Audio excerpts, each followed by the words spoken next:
I'm Darlene, and I want to recommend 6 things to do before you choose your curriculum. Whether you're getting ready to homeschool for the first time or you're preparing for next year, I'll share some good advice that I've picked up from others over the years and some things I've learned through my own experience. In this video, I mainly have parents of elementary-aged children in mind, but parents of older children can still benefit from these ideas. Every new homeschool parent asks the question, what is the best homeschool curriculum? I need the best curriculum for my children. Well, here's a spoiler alert. There is no best curriculum, but there is a curriculum that's best for your family. For example, I can't tell you how many times I've heard a homeschool mom say something like this. My kids love Saxon math. We'll never use anything else. And her friend says, my kids cried when we used Saxon math, so we got Life of Fred, and now they beg to do math first every day. Sifting through all of the curriculum options that are available will be time-consuming and exhausting.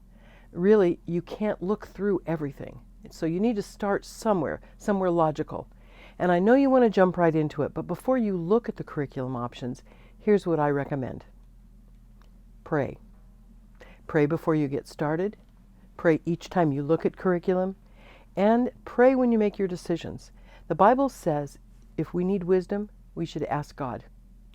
It says He is generous and that He will give us wisdom. Do you believe that? I do. The truth of that has been proven in my own experiences many times. The Bible also says that if we seek God's will, He will show us which path to take. So ask Him to go ahead of you and make your choices clear. Now, the next thing I recommend you do is think about why you decided to homeschool and write down your reasons. Someone made me do that when we first started. I didn't really want to, but I was in a workshop and everyone else was taking the time to do it, so I began to write. And 34 years later, I still have that sheet of notebook paper. I've looked at it dozens of times. It has often reminded me why we were doing this, and sometimes it encouraged me to keep going during some rough times. And now that our children are grown, that paper is very precious to me because together with God, we accomplished the goals on that paper. Our reasons never changed, but we did add some along the way. Your experience might be a little different than ours, but I do think that writing your reasons down at the beginning will be helpful to you.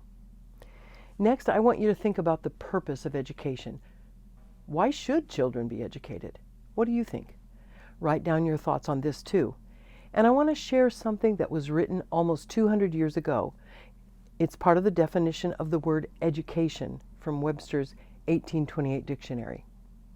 Education comprehends all that series of instruction and discipline which is intended to enlighten the understanding, correct the temper, and form the manners and habits of youth, and fit them for usefulness in their future stations. To give children a good education in manners, arts, and science is important. To give them a religious education is indispensable. And an immense responsibility rests on parents and guardians who neglect these duties. So you're better prepared to look at curriculum now, but I want you to spend some time figuring out how your children learn. There are links about learning styles in the resource sheet for this video. You may be familiar with the 3 most commonly mentioned learning styles: visual, auditory, and kinesthetic. Some children and adults learn best by seeing. They use visual cues to organize and remember information. Others learn best by hearing, and they may need to talk through what they've heard to fully understand and remember it. And then there are others who learn best by moving or doing or touching. That's how they understand and remember information. With my children, I found that each of them learned in multiple ways, but there was one way that seemed to work best in most situations. Knowing how each of your children learns best is going to come in very handy when you're choosing curriculum. So read some of the articles I included on the resource sheet and make notes about what learning style seems to work best for you and for each of your children. You need to know what your own learning style is because you're going to tend to lean toward that style of curriculum, and maybe you shouldn't. Another thing you should know before you look at curriculum is that there are quite a few homeschooling methods. These include the Charlotte Mason method, which focuses on educating the whole person, not just their mind, with the goal of encouraging a love of learning. Instead of using textbooks, those who follow this method use living books and study nature firsthand. And then there's the classical approach, which is sometimes called the Socratic method. It teaches children according to their cognitive phase. The grammar stage is about 6 to 10, and it focuses on absorbing information and memorizing rules and facts. The dialectic stage is ages 10 through 12, and it emphasizes logical discussion, drawing correct conclusions, and understanding the why behind the information they've memorized. The rhetoric stage is ages 13 through 18, and this is when the child continues systematic studies and works to develop a persuasive use of language. Then there's the school-at-home method, sometimes called traditional homeschooling. Textbooks, workbooks, and sometimes digital or live online classes are part of this method, as well as lesson plans, daily or weekly schedules, and a typical grading system.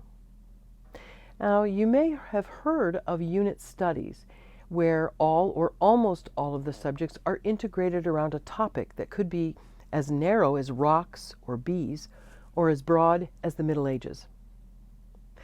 Unschooling is a method that's often misunderstood. It's sometimes called child-led learning or delight-directed studies. And parents who use this method provide resources based on their child's interests. The children set the agenda and the pace, and there is no curriculum or testing. Then the Montessori method is also called child-led, but it is more structured than unschooling, and it's generally used from birth through the early elementary years.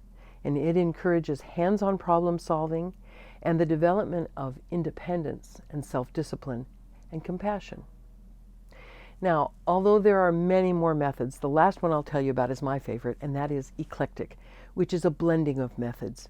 Parents who use this approach might take a school-at-home approach for math, a classical education approach for language arts, and maybe a Charlotte Mason or unit studies approach for history, science, and the arts. So as you read the articles about homeschool methods that I included on the resource sheet for this video, you'll begin to realize that not everyone defines these methods in exactly the same way. But the point in talking about them is this: you should be aware that there are different methods, and there is no one right way to homeschool. Here are a few other questions you need to ask yourself before you look at curriculum. Are you homeschooling short-term? Do you have definite plans to put your children back into a classroom situation in a year or two? If so, you might want to consider the school-at-home method. How much time do you have to invest? Will you be working from home while you're homeschooling, or maybe working outside the home for part of each day or week? If so, you might want to choose a curriculum that's all from one publisher and is open and go, which means there's little to no preparation required of you. Now, what's your budget? Talk this one over with your spouse if you're married. My husband and I made a habit of paying for next year's curriculum out of this year's tax return. I suggest that you put your money where your priorities are. If you have a kindergartner, that will probably be phonics and reading. If you have a fourth grader, it might be math or science. And one last suggestion I have is this: don't invest a large sum of money in one curriculum, thinking that you'll get your money's worth by using it with all the children, because your children probably learn different from each other. What works well for one might not work at all for another child. Here's another question. Do you suspect that any of your children are behind grade level in one or more subjects?